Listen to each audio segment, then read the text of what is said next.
Ask me the hard-hitting questions. This week on 60 Minutes, we reported on the WNBA, and we interviewed Caitlin Clark. Breaking news, Caitlin Clark, the face of the WNBA, has finally broken her silence. After weeks of swirling rumors and mounting speculation, the rookie sensation has made a decision that could shake the very core of women's basketball. Is she leaving the WNBA? Is Europe her next chapter? Or is there something deeper behind the silence? Now playing for the Indiana Fever, she's ushered in a new wave of WNBA fans. TV ratings and attendance have skyrocketed. Finds Clark from the logo. You know how crazy these crowds get, though, when they see that logo 3. Yeah, they go crazy. Feels good to hit this? Occasionally. It's not too bad. So I don't mind it. seriously, though, so you got the ball in your hand. Yeah. You're crossing midcourt. What's the decision-making? Pass, pull up.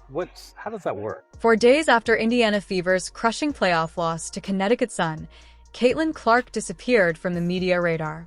No press. No Instagram stories. No statements. A silence so deafening, it sparked headlines from ESPN to the BBC. Is she done with the WNBA? Is Europe calling? That's an absolute dime. And then after that, usually somebody picks me up, but if not, you just gotta launch it and hope for the best, you know? Hope it goes in and let it fly. That's what people love. So you gotta give them what they want. Clark broke down the mechanics and biomechanics behind that signature shot. Up for this. There we go. Okay. It's the same motion, basically, right? But you're just using more leg? Yeah, I mean, I'm like I'm not, people probably wouldn't consider me very big to play in the WNBA. Like, I'm not quite 6 foot, like, not the strongest. So I think just, having good balance is definitely the most important thing. I think a lot of really good shooters would probably tell you the same thing. But yeah, using your legs, like, it can't be all upper body. It's got to be your legs, so. Then it happened.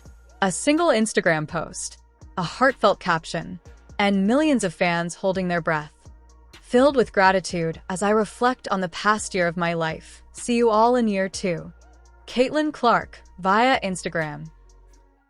Caitlin Clark, last night, finished up one of the most remarkable years of basketball playing up in quite some time.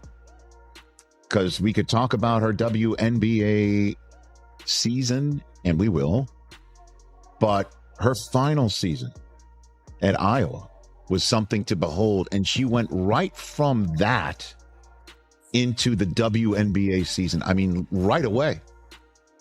As soon as her college season ended, just days later, she was drafted by the Indiana Fever. And I just remember being at the Combine in early March. That was the talk of the town. In addition to what we were seeing out of the Pacers and the Combine being there, it's like Caitlin Clark's coming here, the Big Ten. In just one season, Clark rewrote history. 62 records shattered, 337 assists, 86 threes in a single season, 2 triple-doubles. Rookie of the Year frontrunner by a landslide. This wasn't a season, it was a revolution. 2 defenders on the handoff go with Caitlin Clark. That's why Aaliyah Boston can make that spin move and attack the basket. So the impact of Caitlin and Kelsey Mitchell on the floor opens things up. I miss doing women's sports with you. We don't get to do it as often as we used to. So here's the thing. Caitlin Clark is going to be fine. Yeah. Okay, there's 2 things that stand out to me. She just played this team, right? And so she understands the athleticism, the footwork, the speed of Dejanay Carrington. And she's just in her 4th WNBA game as a professional athlete. Even as a rookie, she's been guarded by the best players so far. She's still drawing double teams, and I thought Indiana did a better job of playing fast. I thought in her first few games, too much pound on the rock. This is not Iowa Part B varsity version. This is WNBA basketball. She's moving faster. Her teammates are doing a better job of finding her. She's getting looks off the move where she doesn't have to work as hard. And so it's only up from here. This was a great sign. Her most efficient night. Turnovers were down. Let me just say this too, because we're talking about the Indiana Fever, and we have the Pacers that are playing in the Eastern Conference, right? Under Clark's leadership, Indiana Fever secured their first playoff appearance in 8 years. WNBA ratings soared 230%. Arena sellouts. Merchandise flying off shelves. NBA players publicly backing her. She wasn't just a player, she became a movement. ESPN are showing the game last night in which the Fever got swept by the Connecticut Sun last night. They showed a montage of her year. And they showed a montage of her year when she passed Pistol Pete Maravich. She owns the record for most points scored men's and women's Division I. And she set every record you possibly can set for Iowa, for women's basketball. But if she's staying, why did Europe come up at all? Sources inside EuroLeague women's clubs confirmed that multiple teams reached out with jaw-dropping offers. Spain, Turkey, France. $1 million plus contracts, private jets, ownership shares, and no rookie pay cap. Well, I'm super excited to be here. I've never had to give an opening statement before, so this is a first for me and a large crowd. But like I said, I'm super happy to be here. Thank you, the Fever, the Pacers. This is a dream come true. Like, these are the moments you dream of. Obviously, Tamika Catchings is here. Like, that's pretty incredible. Somebody I grew up idolizing. Yes, yes.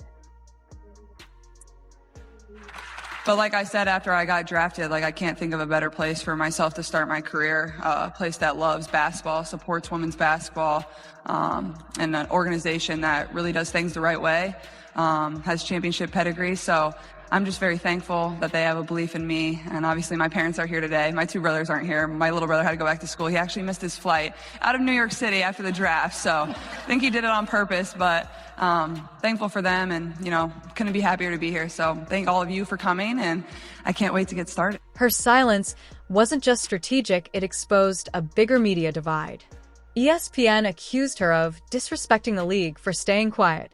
Barstool defended her, claiming she's protecting her peace. The fan base split in half. Hi, Caitlin. Greg Doyle, Indy Star. Real quick, let me do this. You like that? I like that you're here. I like that you're here. I do that at my family after every game, so. Okay, well, let's start doing it to me and we'll be able to get along just fine. So, question is, you didn't have to turn pro. I kind of thought you would no matter what, but how much did Indiana have the number one overall pick because of the things you said and the driving distance to Iowa, just everything? I'm just wondering what role that might have played. Yeah, it definitely played a huge role, and I actually played at the exact same time as the draft lottery on the night it happened. I'm not sure exactly who we were playing, but I was hoping that Indiana got the first pick. It would have made my life a lot better. So when I saw that, I was pretty excited. And, you know, obviously that's not every single reason of, you know, why I wanted to. But what did Caitlin herself say? In a quietly released 60-minute segment, she opened up like never before. Caitlin Clark's Rookie of the Year odds have become so high that there is currently only one sports book that will even allow you to vote on Rookie of the Year. MGM Bet is currently the only platform that you can vote on Rookie of the Year, and they have Caitlin Clark's odds at negative 10,000. And to put the icing on the cake, just last night, Caitlin Clark made her 86th three-point field goal of the season, which set a new record for three-pointers made by a rookie in WNBA history. The previous record was set by Ryan Howard in 2022. Caitlin Clark isn't done. She's just getting started. Year 2 could bring MVP talks, all-star dominance, and yes, maybe a championship. But above all, she's shifting the power structure of women's basketball. The WNBA record for threes in a season is currently held by Sabrina, and that number is 128 threes. So with the Fever having 9 more regular season games left, and I'm not sure if this is just like a regular season record or includes playoffs, but Caitlin Clark would have to average a little over 4 three-pointers in a game in order to break this record. It's doable, and especially if their team goes into the playoffs. But not only with this three-point record, with her assist record, with her triple-double record, and just the impact that Caitlin Clark has had on the WNBA and on the Fever team this season, there has still been some debate on who will become Rookie of the Year. We talked about Angel Reese a couple videos ago and how she is holding her own on the rebounding side, and she is shattering records, both WNBA and NBA records, with the amount of rebounds that she grabs per game. But if you look at these two players in their totality, it really is a no-brainer as who deserves Rookie of the Year this season. From her fiery rivalry with Angel Reese, her media comparisons to Sabrina Ionescu, to viral shade with Diana Taurasi, Caitlin's path won't be easy, but she's never shied away from pressure. She thrives in it. Clark, 24, 10, and 10, her second career triple-double. What stood out to you about the way she got this triple-double in your eyes?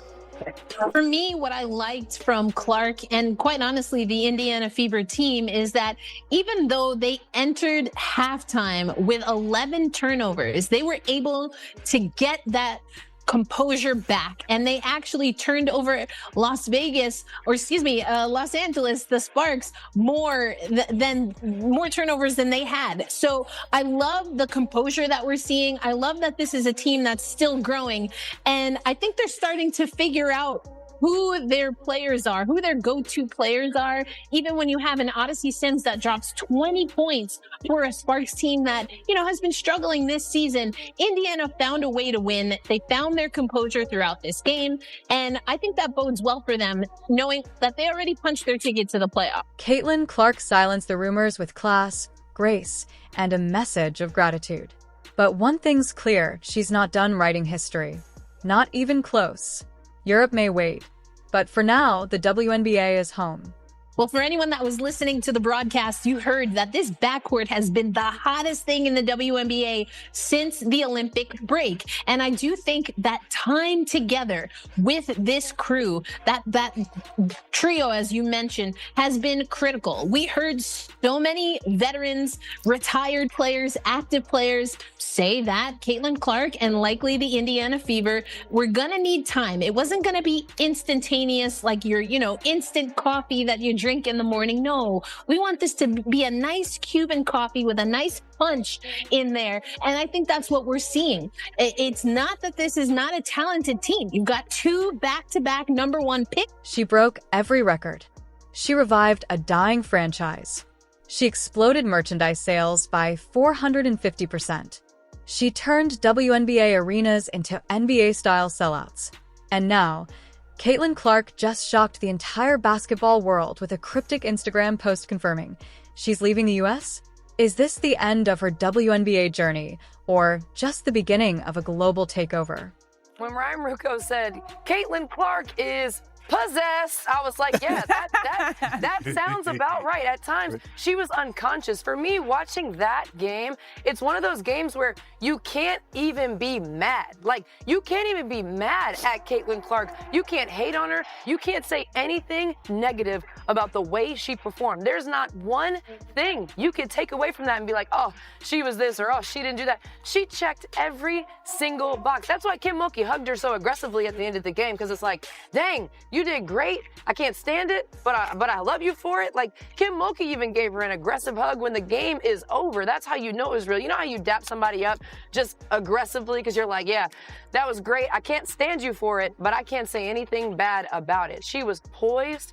She was under control. She manipulated the defense left and right. She got to her spot. Before we unravel the European deal that has everyone from ESPN to Stephen A. Smith losing their minds, let's take a moment to appreciate why Caitlin Clark's next move matters so much. Because this isn't just another rookie. This is the most impactful WNBA debut in modern history. I think the thing is that what LSU got themselves into trouble is they let Caitlin Clark get to her spots early. You know she likes to drive the ball to the left, and when she drives to the left, she's looking to pull up. I don't know, Andrea, look, you follow the women's game. Why on earth would Kim Mulkey instruct her guys to go under the screen and not fight over the top? I'm not giving Caitlin Clark that kind of space. What she did was confirm what we already knew. There's a reason why she's the all-time leading scorer. There's a reason why she's top 3 in assists. Following Indiana's heartbreaking loss to Connecticut in the playoffs, Clark went dark. No press, no interviews, no public statements. Until July 1 ST, she posted a black and white photo with a single line. Chapter 2. Overseas. There is no question. The race for Rookie of the Year is over. After what they did to the Sky, after they won their 4th straight, after they're over 500. They were just 500 the other day for the first time in 2 years when they were 2-2. They doing their thing. And Caitlin Clark, last 12 games, 23.4 points or 47% shooting, second leading scorer in the entire WNBA behind the monster that is Asia Wilson, who's going to be league MVP and deserves it, by the way. The reigning 2-time champion, who probably is going to three-peat in my estimation. She is just something special. Best player in the world as far as I'm concerned. Clark wasn't just a player. She was a movement. The Indiana Fever had been dead last in ticket sales, TV attention, and playoff appearances. But with Clark on the court, the Fever became must-see TV. League attendance skyrocketed. Ratings surged. Merchandise sales spiked 450%, and arenas sold out across the country. I think NBA players shouldn't be thankful to Michael Jordan because guess what? There were great players that were in the sport before they ever arrived, who did everything they could to make the NBA what it was. But it was when those brothers arrived that it took on an extra dimension and elevated to another level. I'm just looking at some of the numbers here. When we talk about league attendance, the Indiana Fever, all right, with Caitlin Clark, led the league in attendance both home and on the road. Fever averaged 17,035 at home, 15,000 on the road. Attendance for the entire league up nearly 50% this year, according to data from across the timeline. And Indiana leads all teams with an average attendance of, like I said, of 17,035. Merchandise sales are up 450%. I'm going to repeat that. Merchandise sales are up 450% for the WNBA, according to Fanatics. So take those things into consideration. Yes, we're looking at the unanimous choice for AP Rookie of the Year, a first-team all WNBA, okay? 4th in the league in MVP voting, and we see all of these things. Certainly she's going to be a great player. But with the fame came something darker. Clark wasn't just targeted on the court. She became a magnet for hatred, controversy, and even violence. In one of the most talked about moments of the season, Kennedy Carter delivered a flagrant hit on Clark, one that sparked racial and political firestorms online. Flagrant number 2, Kennedy Carter. This one has received more headlines and attention than maybe any other play in the entire league this year. Okay. All right. There's been plenty of dissecting about their relationship. Certainly we talked about it in this show, that Kennedy Carter has in the past. What a great year for her, by the way. Probably could get comeback player of the year. That she has in the past made some questionable decisions when it comes to keeping her cool. In fact, I'm pretty sure she leads the league in flagrants, or she did at some point. In fact, she's got 4 flagrant fouls this year alone. She's a bit of a chippy player. Okay. I think we can all agree this was not a basketball play. Caitlin Clark said so herself. That wasn't a basketball play. Looked like a lot of frustration. Looked a bit retaliatory based on a play that had happened earlier where Kennedy felt like Caitlin was hit her and fouled her hard as well. We've already agreed that that one was not a basketball play. After the Fever's devastating playoff loss to Connecticut, something unexpected happened. Caitlin Clark went silent. No press appearances. No social posts. No farewell message. Just silence. For days, fans and analysts were left in the dark. Was she leaving the league? Was she hurt? Or was something even bigger brewing behind the scenes? Facing any sort of racism, hurtful, disrespectful, hateful comments and threats. Those aren't fans, those are trolls. It's hard to hear, but it's also the truth in some way. I mean, I wouldn't put everything on Fever fans, but I mean, just overall on social media, I mean, there has been so much hate spread. Then finally it dropped. In a heartfelt Instagram post, Caitlin Clark thanked fans, teammates, and the city of Indiana. Quote, "I'm filled with gratitude as I reflect on this past year of my life. See you all in year 2. But the wording sent fans spiraling, because the next post she shared was about a European endorsement and travel deal. And soon after, insiders reported Clark was negotiating a short off-season contract to play in Spain or Italy during the WNBA break. What did you enjoy most about this break that you had? Good question. I don't know. I think just getting some time to relax and reset. And then honestly, just like getting in here and getting to work on some stuff that we probably haven't got to work on all year long, or just break down analytics and find ways that we have to improve. A lot of that is defensively for us. Like, we've done a pretty good job at scoring the ball. I think we score it 87 points a game. So just improving defensively, I think that's the biggest thing. And getting in here even on my own and working on some stuff that I want to work on. So all of that has been really good, honestly. Is there some advantage to having like a practice day and sort of an in-between day? It's not sort of a constant grind right now. You can reset your brain just a little bit in these couple of weeks. Yeah, we've had like the weekends off still. So like that's kind of been nice where we go during the weeks and then you have the weekends off to kind of do what you need to do, whether that's, see family, see friends, work on things that you want to work on, improve on things that you want to improve on. So I think it's been good. You don't have to mentally prepare for games. That takes a lot of mental preparation and it's mentally taxing at the same time. So just getting that reset has been really good. So is she leaving for good? Not quite, but it's real. According to ESPN's Ramona Shelburne, Clark is finalizing a short-term contract to play in Europe between WNBA seasons. Why? Because the WNBA's pay structure still falls short even for its biggest star. Caitlin Clark's WNBA rookie salary? $76,000.